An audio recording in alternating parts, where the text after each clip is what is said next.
Sir ನಾನು ಈ ಮಂಡಿ ವಿಷಯಕ್ಕೆ ಹೇಳೋದು.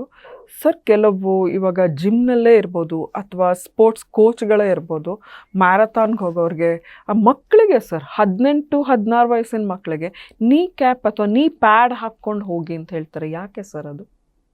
ಅದು ಅದಕ್ಕೇನೆ ಈಗ ಇದು ಅಂದ್ರೆ ಮಕ್ಕಳಿಗೆ ನಾನು ಹೇಳಿದ್ದು. ಅದು ಯಾಕೆ ಮಕ್ಕಳಿಗೆ ಕೇಳ್ತಾರೆ? ಅಂದ್ರೆ ಆ ವಯಸ್ಸಿಗೆ ಬೇಕಾ ಅಂತ ಅನ್ಸುತ್ತೆ. ಅದಕ್ಕೆ ಕೇಳಿದ್ದು. ಅದಕ್ಕೆ ಅದು ನಾ ಹೇಳೋದಂದ್ರೆ ಈಗ ನಾವು ಹೇಳೋದು ಈಗ ಜಿಮ್ ಟ್ರೈನರ್ಸು ಫಿಸಿಯೋಥೆರಪಿಸ್ಟು ಅವ್ರು ರೆಗ್ಯುಲರಾಗಿ ಅಪ್ಡೇಟ್ ಮಾಡ್ಕೋಬೇಕು. ಈಗ ಏನಾಗುತ್ತೆ, ಜಿಮ್ಗೆ ಹೋದಾಗ ನಾನು ನೋಡ್ತೀನಿ, ನಾವು ಜಿಮ್ಗೆಲ್ಲ ಹೋದಾಗ 3 ಜನ ನಿಲ್ಲಿಸಿ ಅದೇ ಒಂದು ಡಂಬಲ್ಸು ಹೀಗೆ ಮಾಡ್ತಾರೆ. ಡಂಬಲ್ ಸ್ಟ್ರೈಟ್ ಅವೇ ಎತ್ತ ಬದಲು ನಾವು ಫಸ್ಟು ಮಸಲ್ನ ಆ್ಯಕ್ಟಿವೇಟ್ ಮಾಡಬೇಕು.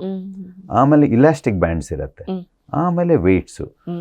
ಅದಕ್ಕೆ ಸ್ವಲ್ಪ ಜನರಲ್ ಆಗಿ ಎಜುಕೇಷನು ಇಂಪಾರ್ಟೆಂಟ್ ಎಲ್ಲರಿಗೂ. ಅಂದರೆ ಫ್ರಾಮ್ ತಾಲ ಅಂದರೆ ಫಿಸಿಕಲ್ ಡೈರೆಕ್ಟರು, ಕೋಚ್, ಅಂದರೆ ಇದು ಸ್ಟ್ರೆಂತ್ ಆ್ಯಂಡ್ ಕಂಡೀಷನಿಂಗ್. ಈಗ ಜನರಲ್ ಈಗ ನೋಡ್ತಾ ಇರ್ಬೋದು, ಎಲ್ಲ ಯಾವುದು ಫಿಟ್ನೆಸ್ ಸೆಂಟರ್ಸ್ ಎಲ್ಲ ಓಪನ್ ಆಗಿದೆ. ಸೊ ಯಾರು trained physiotherapist, train strength and conditioning ಹಾಗಿದ್ದರೆ ಒಳ್ಳೆಯದು. Because you will protect yourself. ಅಂದರೆ ಎಕ್ಸಸೈಸ್ ಎಲ್ಲಿಂದ ಸ್ಟಾರ್ಟ್ ಮಾಡಬೇಕು, ಆಮೇಲೆ ಹೇಗೆ ವೆಯ್ಟ್ಸ್ನ ಇನ್ಕ್ರೀಸ್ ಮಾಡ್ತಾ ಹೋಗೋದು, ಆ ಪ್ರೋಟೋಕಾಲು ವೆರಿ ಇಂಪಾರ್ಟೆಂಟ್. ಜನರಲ್ ಆಗಿ ಎಲ್ಲ ಕಡೆ ಹೋದಾಗ ಅದನ್ನೆಲ್ಲ ಸ್ಟ್ರೇಟ್ ಅವೇ ತುಂಬ ಜನ ಇರ್ತಾರೆ. ಈಗ ಯೋಗ ಕ್ಲಾಸ್ ಅಂದರೆ ಎಲ್ಲರೂ 10 ಜನರು ಯೋಗ ಮಾಡ್ತಾರೆ. ಸೇಮ್ ಎಕ್ಸಸೈಸ್ ಎಲ್ಲರಿಗೂ ಆಗಲ್ಲ, ಅವ್ರ ಬಾಡಿಗೆ ಅದು ಸೂಟು ಆಗಲ್ಲ.